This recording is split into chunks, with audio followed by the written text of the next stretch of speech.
கனிவாய் தர்பாரில் வீசும் அமுதான ஜோதி மேவும்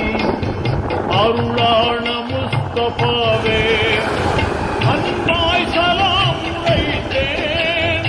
அஹமது ரசூலுல்லாவே அன்பாய் சலாம் உரைத்தேன்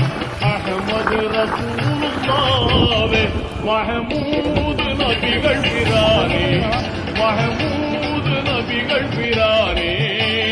மதீனாவில் வாழும் இதேமேதியோட மதீனாவை ஆளும் போனே நபிகள் பிரானே மதீனாவில் வாழும் போனே மதீனா